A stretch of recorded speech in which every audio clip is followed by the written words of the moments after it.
Hello, everyone. Welcome back to the It Depends podcast. I am your host. My name is Kevin Goldsmith.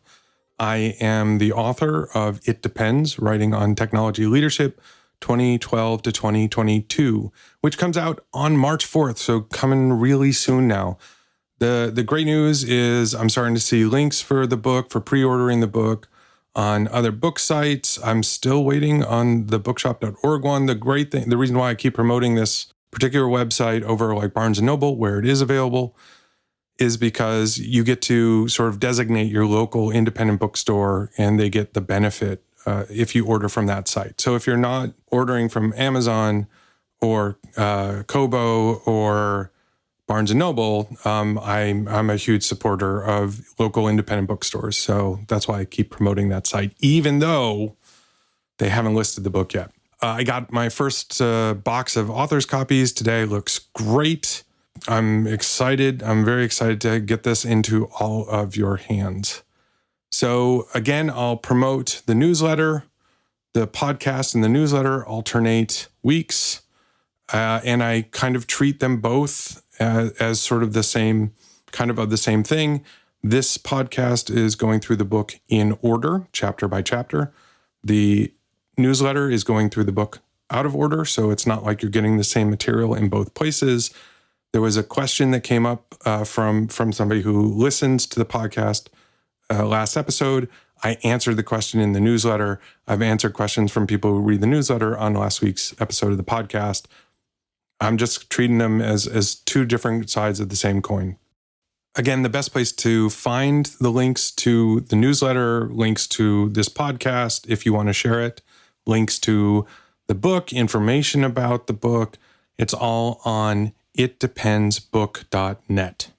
So if you're looking for one link to share, that's the link to share. The newsletter, if you just want to go straight there, is kevingoldsmith.substack.com. Awesome. Please share it. If this is providing any value to you whatsoever, which hopefully it is, because you're listening to me say these words, help me get the word out. This is my first book. I'm not expecting it to be a New York Times bestseller, but I would like a few people to have the opportunity to read it. So let's talk about the topic of this week's podcast. This week's chapter is all about a job search I did in 2020. And I know right now, because folks, friends, and former coworkers are reaching out to me, I know right now in the industry, there's a lot of folks looking for work. I am very cognizant of that. So this chapter feels a little bit weird because when you're out of a job, you're really just trying to find the next job, and you don't have the luxury of kind of interviewing around or maybe choosing or choosing not to choose. So I want to be very aware of that when this, before you hear this chapter. And so, acknowledging that this is really more about talking about the case where you have a job and you've decided to move on and you're trying to decide where to go, and you have the luxury of time and you have the luxury of choice, meaning you don't have to go anywhere. You can stay where you are. So you're going to find the right place for you. That said, this is the process I used when I decided to go work for Anaconda, and it worked great. It's not a guarantee. I don't work at Anaconda anymore, but I was very happy to go to Anaconda. I was very happy at Anaconda for a while, so I think it led me in the right path. I will also talk about, before I got to this process, I had been doing sort of what I normally do, which is just talking to different companies, interviewing around. I used to have very much, and maybe I still do, have a philosophy of I'll talk to anybody and just see. Usually not if I'm happy in a current role, but if I'm starting to think maybe it's time for me to go somewhere else, I'll just talk to anybody. I'll kind of see what they're doing, see if there really is an interest there. It's also just good practice. Interviewing is like any other skill. Practicing helps, makes you more comfortable in the process because of doing things like, my writing, I also sort of appreciate seeing how different companies do that process. So that's another element of it as well. In this particular process, I'd had the luxury of time, but I hadn't started the process with a deliberate kind of approach that I describe in this chapter. I'd very much been, I'll just, talk to people and see how it went. And I think through that is what kind of brought me to this process and towards taking a more diligent and kind of direct or thoughtful approach, which is I talked to a lot of companies and I just realized, one, I didn't know what I was asking for. So I was talking to them. They were asking me legitimate questions and I had bad answers for them, or I hadn't considered them, or I wasn't sure what I wanted. And so I was just talking to lots of different companies without knowing what I was looking for. And that made it harder to say no. It also made it harder to say yes and to continue the process. Again, having the luxury of time, and I could go through and realize, you know what, I'm going about this the wrong way. I'm going to create a more thoughtful, structured, organized process to interview companies who want to interview me. And like I said, I think it worked out great. I didn't use this process for my current role for a different reason. I wasn't on a job hunt. It was a very opportunistic type of situation where I had the opportunity to kind of get back into an industry I was excited about, music, and had worked a lot in the past. And there were some very specific people I was excited to work with. And that helped, that's the main reason I did that. So I didn't need to do this whole process for it. However, having done that process for the prior role and having that in my head, I was a lot more prepared for these interviews. And I knew what I wanted. I knew what I was looking for. I knew the kind of questions I wanted to ask. So even if you're not in a hunt or a job search, but you're interviewing for a specific job, or you're just trying to find your next job because you need a job, this process will help you. And so I still recommend at least reading through it, trying it out, trying different parts of it out. I will say, if you take nothing else from it, having a list of questions written down that you want to ask generally is really helpful, because people ask you every time, what do you want to ask me? Or what should I have asked you? Or these kinds of very common interview questions. And it's really helpful to have something handy so you can go right to it. It sounds like you've been thoughtful. It sounds like you're invested in this process. So I recommend that aspect of it as well. The self-discovery aspect of it, really important as well. I think that helped me, obviously, and I talk about it in the chapter, it helped me articulate what was important to me, which helped me formulate those questions. Take it or leave it. I think it's useful, and taking any part of this process or making it your own, it depends on whether it's the right thing for you or the right way to approach it for yourself. But having some of these ideas, being a little bit more deliberate in your process, is going to help you. So here is the chapter.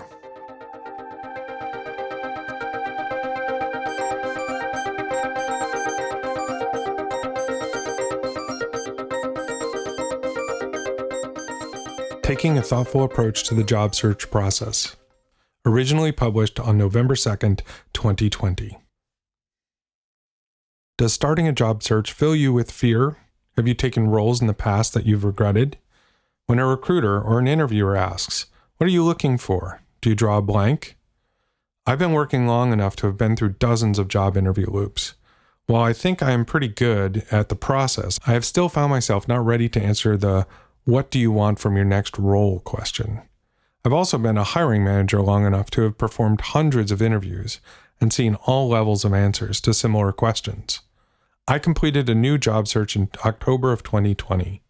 Based on my past interviews and previous job decisions and some frightening moments in my early interviews, I decided to take a more formal approach this time. I often talk and write about being deliberate and thoughtful in my decisions as a leader, so I thought that I should take my own advice. I created the following process to help me in my job search. Identify the things that were important to me in a job, prioritize the criteria that I identified, figure out how I could evaluate a potential position against my prioritized criteria. Identifying what was important. To make my list of criteria, I used a digital whiteboard tool and listed anything I thought was important in a job to me. Each idea went on a separate card. Real cards would work fine too. Writing them down on paper might be tempting, but you must reorganize and group them. I would absolutely recommend cards or sticky notes or their virtual equivalent for this process. After my brainstorming, I had a set of cards grouped in horizontal rows from top to bottom with different length rows. The vertical and horizontal ordering had no specific meaning beyond a primitive affinity grouping exercise as I created the cards. Prioritizing. My next step was to sort each criterion based on how important it felt to me. After sorting, my cards looked somewhat different. Things in the same row were close in priority. I also sorted the cards in priority from left to right. Then I color-coded them to help me understand the big picture themes. Now I had some helpful information about myself and what I wanted. Some things I had thought were essential weren't nearly as much of a priority when forcibly ranked against others. I learned that the company culture and mission are the most important things to me. After culture and mission are my role responsibilities, compensation and benefits, coworkers, the product, company stage, and finally, the tech stack. Enter the spreadsheet. At this point, I realized that given my new strict prioritization, I could rate an opportunity against these criteria more objectively. I exported my notes into a CSV file and loaded them into a spreadsheet. For each criterion, I added a quick explanation so I would understand what it meant when I looked at it later. Then I decided if it was a must-have, and I assigned a score in decreasing order based on the ranking I had done. For each criterion, there was a simple yes or no answer. Forcing a definitive decision requires you to make a choice instead of giving partial credit. Each criterion can have a negative, 0, or positive score. The score is negative if the principle is a must-have, but the role does not meet it. The score is 0 if the criterion is not a must-have and the position does not meet it. The score is positive if the role meets the principle. Note that not all the must-haves are the top priorities. I made the total of the scores 2,000 because that is a nice round number. Additionally, maintaining a target total forced me to decrease some scores if I wanted to raise others, another definitive decision. I then reviewed my past few jobs and used the spreadsheet to compare them against the criteria. This process wasn't going to be completely objective. For example, rating a job I was in 8 years ago against my current standards wouldn't be a completely effective measure of the role. But it let me do some sense checking against my criteria and forced me to think a bit harder about some of them, which slightly adjusted the scores. After that exercise, I could look at each job score to see if it seemed fitting given my experience. While none of them were perfect, they each felt close enough to a point that I was reasonably happy with the scoring. Rating my previous roles against my current criteria also allowed me to look across them to find patterns and give me more insights about myself. It was interesting to note that while my excitement about the product is central, I've only been excited about 3 of the last 5 products I worked on before I started the job. While having a good technology challenge is vital, I similarly only felt that in about 3 of my last 5 roles. I learned that while each is important, other factors can compensate for its lack. I also know that I am quite good at finding things about a product that can excite me, so that isn't as much of a concern to me as it would seem. Creating interview questions. For each of my criteria, I created a set of sample questions that I could use to help me evaluate a job. Given that my initial list of criteria was 39 items long, the list of questions ended up spanning 5 pages. I did not expect answers to all of these questions from an interviewer. Instead, the questions were prompts to help me think of ways to evaluate the company in an interview situation. I knew that if I did my due diligence in the interview process, I could answer any of these questions for the company. The process was analogous to building interview questions for hiring someone in a company. You start with your company values or career ladder benchmarks and use them to generate questions for a candidate. My tenets list came from my prioritization exercise, and now I was developing the queries I needed to answer so that I could figure out how to score the role against them. As I interviewed with different companies, I had the question prompts in front of me. If you've ever been in an interview and the interviewer asks you, "Do you have any questions for me?" and you can't think of anything immediately, having 5 pages of questions in your outline is very helpful. As I went through the interview processes, I reviewed my notes for each company to decide how comfortable I was rating them against my criteria. In some cases, I requested a couple of extra conversations to ensure I had a minimum confidence level. Making a decision. Once I got to an offer stage, having my ratings was valuable in evaluating the specific offer and deciding if I wanted to extend the process to get to the offer stage with one of the other companies I was interviewing with. While there were a few companies I was excited about, my ratings made it clear that one company was the best fit for me. When we negotiated an offer I was happy with, I confidently accepted it. Doing this yourself. If this process seems like something you want to employ, I can recommend it, but it is worth understanding the limitations. This process gave me a sense of objectivity, but is still subjective. My feelings about my past jobs are all colored by my experiences working at them for years. Had I used this process when I interviewed, would I have predicted how the role would have turned out accurately? Probably not, although I might have focused more on specific areas in the interview process. If I ever leave my new job, it will be worth doing this exercise again for the company to see how my feelings changed over my tenure. My ability to judge an opportunity against 39 criteria during an interview round of some hours will always be suspect. In addition, there will always be some bias based on my experience during the interview process itself. You must be very careful when creating your list of criteria not to fall victim to social desirability bias. For example, are the items in the list things you care about or something you think you should care about? The prioritization process can help with this, but it is still an easy trap. My evaluation of my past roles showed that my favorite jobs only satisfied around 80% of my criteria. This result seemed a bit off, even adjusting for the what I want now versus the what I wanted then bias. I was least happy with the roles that were less than 60% of a match. While the percentage matches weren't perfect in absolute numbers, they were different enough in relative numbers for me to be comfortable with my criterion. I rescanned my priorities to see if they resulted from social desirability bias. Still, I think it was my criterion evolving based on my experiences. While there are some limitations to the objectivity of the process, I found building my criteria, generating questions based on them, and evaluating my past roles extremely valuable. It made me think about what I wanted at this career stage and what I appreciated and disliked about my former positions. In addition, this exercise helped me to be much more self-aware when talking to recruiters and people at each company. Thanks to this process, I was able to cut short interview loops when it became apparent that the job wouldn't meet my criteria. I could say no to jobs that I might have otherwise interviewed for in the past. When I found the proper role for me, I accepted it without fear of missing out on another position. While you may not want to create as formal of a process as I did when looking for a new role, if you take one thing away from this chapter, let it be that it is worth spending some time to think through your past positions, where you want to go in your career, and what is important to you in a job. Having that self-awareness in an interview process will give you a better sense of the questions you are trying to answer and a higher confidence level when you interview.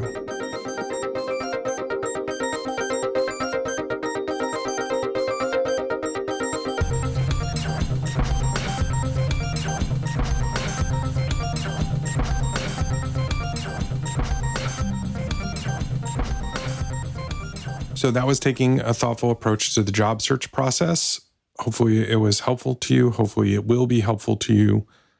There's a lot of stuff missing, obviously, in the audiobook, because this chapter in particular has a bunch of images showing the things that I'm talking about.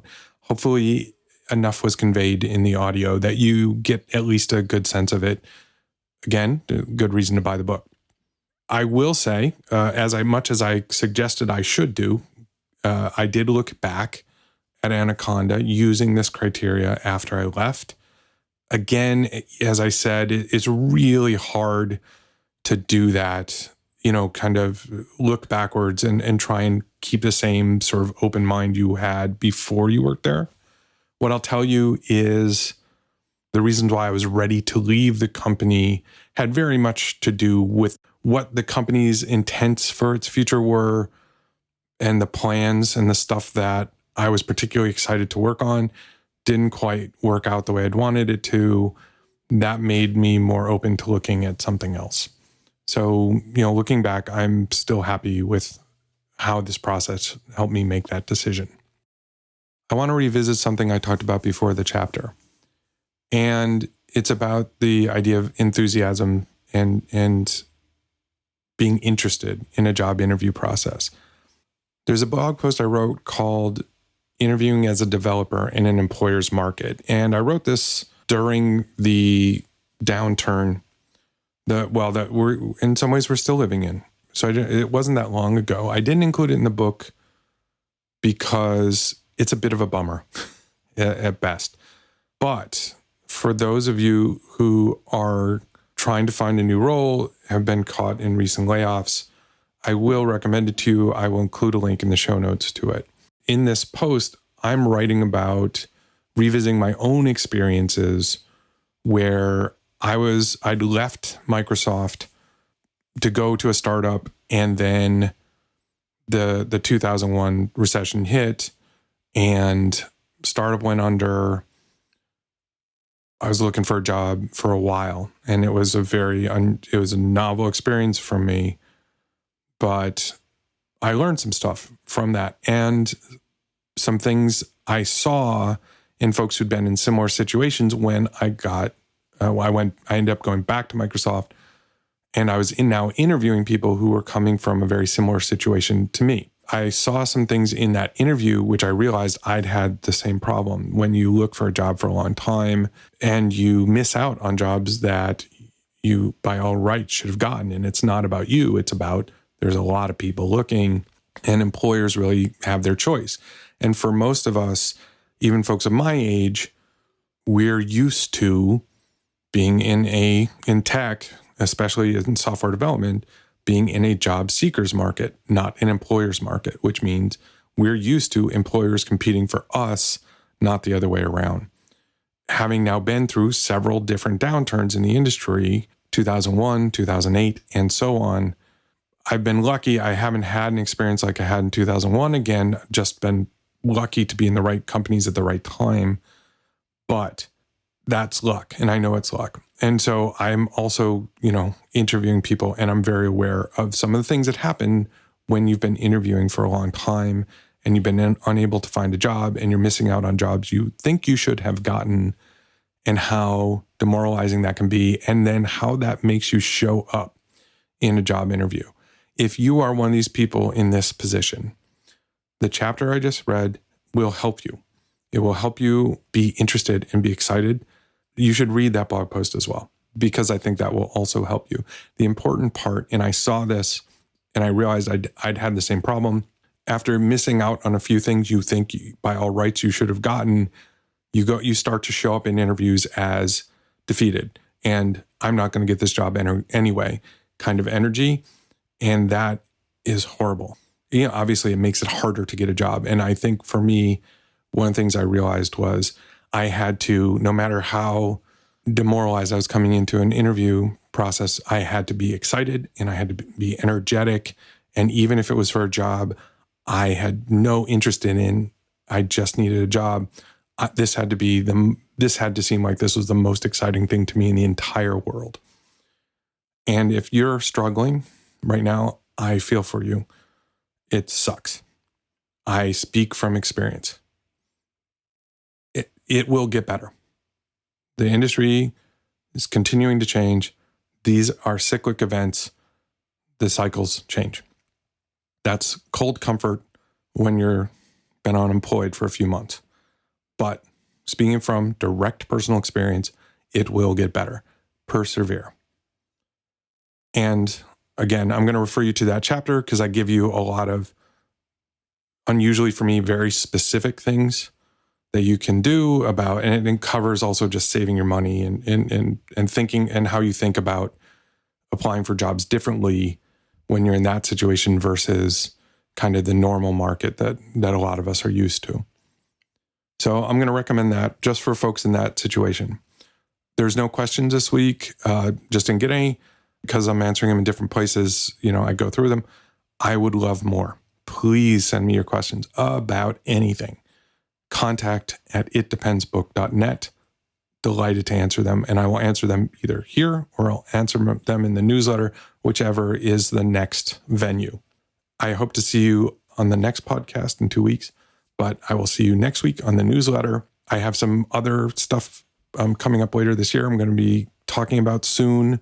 Conference season is starting. And so I'm now starting to book conferences and things. And so there'll be some stuff I'll talk about there. I'm also obviously kind of leading up to the book. I'm appearing on other people's podcasts. I have a bunch of those coming out in the next few weeks, and I'll mention those and link to them from here and in the newsletter as well. Hope all of you have a good week, and I'll talk to you again soon.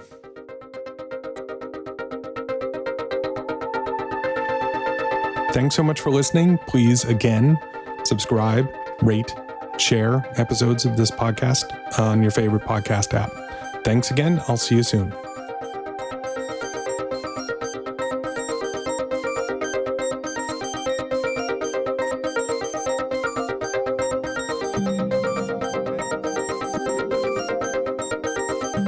Thanks to Answers to April for the music in this podcast.